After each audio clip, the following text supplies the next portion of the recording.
अगर आप medically fit नहीं हैं तो आप पायलट नहीं बन सकते। तो अगर आपका स्कूल DLI नहीं है तो आपको वर्क परमिट नहीं मिलने वाला। It's a disclaimer, it's not important कि वो आपको स्कूल जॉब दे दे। Hello ji and welcome to my YouTube channel, this is Syed Mehboob Haider. और आज का जो टॉपिक है वो है कि how to become a pilot in Canada और उसकी क्या रिक्वायरमेंट्स हैं इंटरनेशनल स्टूडेंट्स के लिए। आज की वीडियो में मैं तमाम क्वेश्चंस को आंसर कर दूंगा, like medical requirements, cost, job scenarios और इंस्ट्रक्टर रेटिंग, और ये सारी चीज़ें मैं आज की वीडियो में कवर कर दूंगा। तो स्टिक टिल दी एंड और सारी वीडियो वॉच कीजिएगा सो दैट कि आपको प्रॉपर आइडिया हो। तो पहला question, how to become a pilot in Canada. Pilot बनने के लिए आपको तीन चीज़ें रिक्वायर्ड है: पैशन, डेडिकेशन और उसके साथ पैसा। व्हेन आई से पैसा, तो इसका मतलब कि बहुत ज़्यादा पैसा, लेकिन पैसे के साथ आपके अंदर जो डेडिकेशन और पैशन है वो इस करियर के लिए बहुत ज़्यादा ज़रूरी है। अगर वो नहीं है तो आई वुड डाउट कि आप इस करियर में बहुत ज़्यादा स्टिक करेंगे, क्योंकि इसमें बहुत ज़्यादा स्ट्रगल करनी पड़ेगी। एक लंबा राउट है जिसमें अप्स एंड डाउन्स आएंगे, तो वो सारी चीज़ें जो है वो आपको सिंगल हैंडेडली मैनेज करनी पड़ेंगी। तीन टाइप के लाइसेंसेस होते हैं बेसिकली: PPL, रिक्रिएशनल पायलट भी होता है, हमारा उससे तल्लुक नहीं है। PPL, CPL, private pilot licence and commercial pilot licence. Private pilot licence के लिए आपको 40 आवर्स रिक्वायर्ड होते हैं और CPL के लिए आपको बेसिकली 200 आवर्स रिक्वायर्ड होते हैं, जो कि आपका PPL और बाकी सारे आवर्स मिला के ही बनते हैं। तो इसमें जो CPL होता है इसमें आपकी night rating, instrument rating basically included होती है, अनटिल अनलेस कि आप किसी ऐसी फ़्लाइट ट्रेनिंग या ऐसे स्कूल में जो है वो कर रहे हैं ट्रेनिंग के, जहाँ पे ये सारी चीज़ें अलग अलग वो आपको प्रोवाइड करते हैं। Okay, so another question, what are the educational requirements. So Pakistan और इंडिया के लिए आई थिंक पाकिस्तान के लिए इंटरमीडिएट और इंडिया में उसको +2 कहते हैं, तो यही रिक्वायरमेंट है बेसिक कनाडा में पायलट बनने के लिए। और इसके साथ एक और क्वेश्चन होता है कि क्या मुझे फ़िज़िक्स और मैथ ज़रूरी है। तो it's not mandatory, it's good to have, लेकिन अगर नहीं है तो नहीं है। कनाडा के लिए रिक्वायर्ड नहीं है। इंडिया के लिए आई थिंक इट्स मैंडेटरी और आपको ये करना पड़ता है, और अगर आपने नहीं किया तो आपको शायद कुछ और सब्जेक्ट्स पढ़ने पड़ते हैं, लेकिन उनके ऊपर मैं कंफर्म नहीं कर सकता क्योंकि I am not from India. So वो आप चीज़ें कंफर्म कर सकते हैं कि DGCA की उसके हवाले से क्या रिक्वायरमेंट्स हैं। इसके बाद चले जाते हैं मोस्ट इम्पॉर्टेंट थिंग, जो कि है मेडिकल्स। तो मेडिकल्स की दो टाइप्स हैं, एक क्लास 1 है और एक क्लास 2 है। PPL के लिए क्लास 2 भी चल जाता है, लेकिन क्योंकि आपका टारगेट CPL है तो I would not go into class 2 medical, but I will explain the class 1 medical. अगर आप मेडिकली फ़िट नहीं हैं तो आप पायलट नहीं बन सकते, तो बी मेक श्योर कि आप मेडिकली फ़िट हों और आप में कोई भी जो है वो कमी ना हो किसी किस्म की, और मेरी दुआ है कि आप में ना हो। मेडिकल क्लास 1 मेडिकल में बेसिकली आपकी ECG होती है, एक्सरेज होते हैं, यूरिन टेस्ट होता है, ENT, colour blindness, eyes test हो जाता है, और हियरिंग टेस्ट होता है आपका। बेसिकली यही सारे टेस्ट होते हैं कनाडा में। अब DGCA और पाकिस्तान में ये रिक्वायरमेंट चेंज है और वहाँ पे काफ़ी ज़्यादा स्ट्रिक्ट है, तो वो आप उधर से अपने हिसाब से, अपने एरिया के हिसाब से चेक कर सकते हैं। तो कनाडा के लिए ये है कि जब भी आपका अगर पाकिस्तान या इंडिया से आप डिसाइड करें कनाडा आने के लिए, तो आपका पहला काम होना चाहिए कि आपने अपने मेडिकल्स क्लियर करवा लेनी है। क्लास 1 का मेडिकल जितना जल्दी हो सके आप अपना क्लास 1 का मेडिकल करवा लें। उसकी रीज़न ये है कि अगर कोई भी मसला होता है बाद में, आप परमानेंट अनफिट होते हैं या टेम्परेरी अनफिट होते हैं, तो आपको पता हो। इसके बाद एक और क्वेश्चन होता है कि मैं ओवरवेट हूँ या अंडरवेट हूँ। तो इसका कोई ऐसा इशू नहीं है, वो BMI आपका करते हैं और आपको टेम्परेरी अनफिट कर सकते हैं, डिपेंड्स अपॉन द डॉक्टर। और आप कितना ही ओवरवेट है, कितना अंडरवेट है, उस पर डिपेंड करता है। तो वो आपको एक सर्टेन पीरियड का टाइम दे सकते हैं कि आप इस टाइम में अपना जो है BMI ठीक कर लें, इतनी रिक्वायरमेंट मिले हैं, तो वो आपको मेडिकल क्लियर हो जाता है आपका। उसके बाद आ जाते हैं जी कॉस्ट के ऊपर, फाइनेंसिस।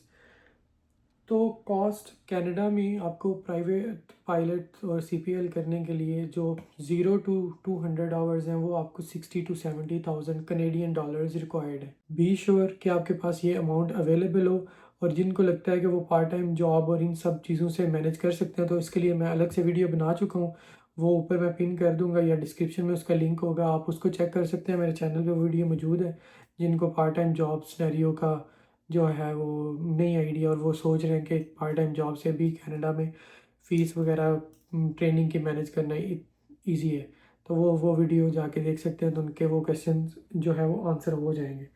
तो कॉस्ट है जी तकरीबन 0 to 200 आवर्स आपके तकरीबन $60,000 to 70,000 लग सकते हैं, and it all depends upon individual to individual कि आप कितने ही अच्छे हैं अपनी फ्लाइंग को लेकर, अपनी स्किल्स को लेकर। कुछ लोग जो है वो 60 के अंडर भी कंप्लीट कर लेते हैं और कुछ लोग 70 तक भी चले जाते हैं। तो it all depends upon a person और वो कैसे अपनी ट्रेनिंग को लेके चल रहा है, तो वो उस तरह से चीज़ें वर्क करेंगी। तो आपने एक फ़िगर जो है वो 60 to 70,000 ये रखना है, और इसमें आपकी ज़ीरो टू CPL हो जाएगा। अब इसके साथ ही मैं एक और क्वेश्चन आंसर कर देता हूँ कि जो लोग इंस्ट्रक्टर राउट जो है वो यूज़ करते हैं अपने आवर्स बिल्डिंग के लिए, तो इंस्ट्रक्टर रेटिंग के लिए another $10,000 to 15,000, I would say $15,000 अपने दिमाग में लेके चलें कि आपको ये इंस्ट्रक्टर रेटिंग के लिए चाहिए होंगे। तो अगर आप इन सब को एडअप कर लें तो ये 85 के अराउंड जो है वो बन जाते हैं इंस्ट्रक्टर रेटिंग के साथ सारी चीज़ें। कनाडा में ग्राउंड स्कूल्स जो होते हैं वो ऑनलाइन होते हैं। मोस्ट ऑफ द स्कूल्स जो है वो ऑनलाइन ग्राउंड स्कूल प्रोवाइड करते हैं। कुछ स्कूल जो है वो फिज़िकल ग्राउंड स्कूल इंडक्ट करते हैं। जो फिज़िकल ग्राउंड स्कूल्स रखते हैं उनके लिए अलग से फ़ीस जो है वो अलग होती है। वो ट्यूशन फ़ीस आपको अलग पे करनी पड़ती है, तो वो उसकी कॉस्ट ज़्यादा होती है। जो ऑनलाइन ग्राउंड स्कूल्स होते हैं उनकी एक छोटी सी थोड़ी सी फ़ीस होती है, जैसे pilottraining.ca है या वाइज पायलट है, और इसके अलावा कुछ और भी ग्राउंड स्कूल एग्जिस्ट करते हैं जिनका मुझे नहीं पता। वी यूज़ pilottraining.ca, तो वहाँ से जो PPL का ग्राउंड स्कूल है वो आई थिंक 320 या 330 इतने के था। तो आई डोंट रिमेंबर दैट, आप तो अपने लिए चेक कर सकते हैं। ग्राउंड स्कूल कनाडा में ऑनलाइन है, तो कुछ स्कूल्स में जो फिज़िकल होते हैं वो आप कॉस्ट उससे पूछ सकते हैं, वो एडिशनल कॉस्ट होगी और वो आपको बेयर करना पड़ेगी। इसके साथ मैं पाकिस्तान के लिए कुछ आंसर कर देता हूँ कि पाकिस्तान में जो ट्रेनिंग कॉस्ट है वो मैंने इंक्वायर किया था कुछ दोस्तों से recently. They were kind enough to give me some insights, और पाकिस्तान में तकरीबन जो कॉस्ट आज के डेट में आ रही है वो 90 to 115 लैक्स के अराउंड आ रही है। मतलब 1 करोड़ 15 लाख के अराउंड आपकी कॉस्ट आ जाएगी ज़ीरो टू CPL। इसमें आपके ग्राउंड्स वगैरह सारे जो है वो इंक्लूडेड है।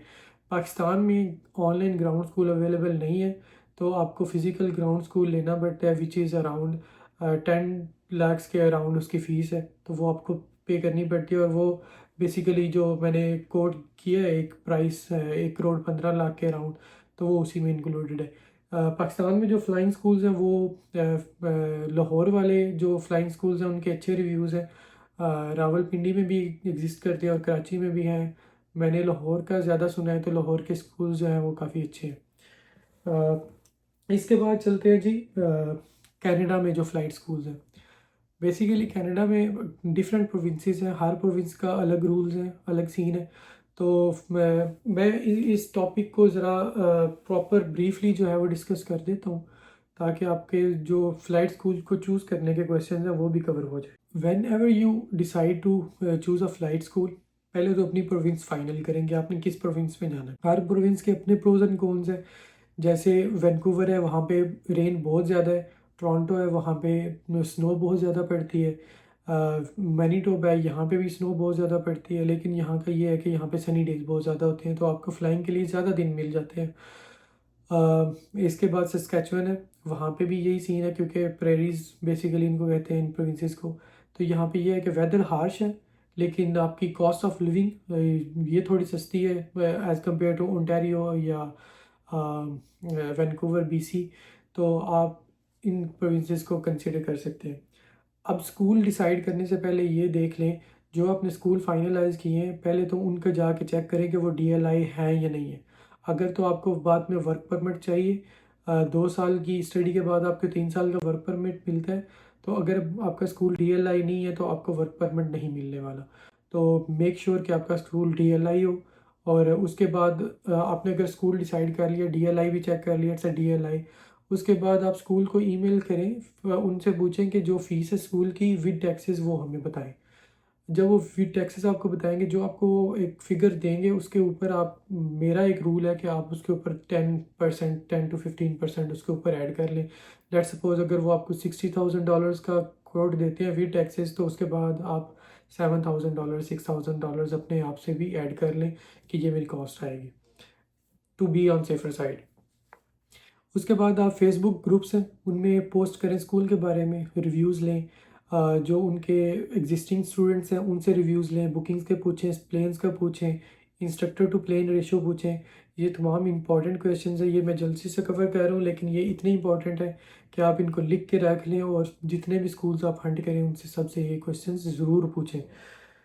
इसके बाद जो आपका होगा, उसके बाद आप गूगल रिव्यूज़ चेक करें, रेडिट पे उनके रिलेटेड स्कूल्स के रिलेटेड पोस्ट चेक करें और फिर फाइनलाइज करें और अपना इन्फॉर्म डिसीजन लें, क्योंकि इट्स अ बिग डिसीजन। अगर आपने गलत डिसीजन ले लिया और आप इधर आ गए तो आपके लिए बहुत ज़्यादा प्रॉब्लम हो जाएगी, विच इज़ इरिवर्सिबल। बहुत ज़्यादा पैसा लग जाएगा और I would not recommend any one two jump into something जिसका आपको पता नहीं है और आप जैसे जंप कर जाए।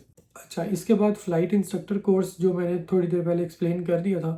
फ़्लाइट इंस्ट्रक्टर कोर्स करने के बाद जिस स्कूल से आप इंस्ट्रक्टर का कोर्स कर रहे हैं, it's a disclaimer, it's not important कि वो आपको स्कूल जॉब दे दे।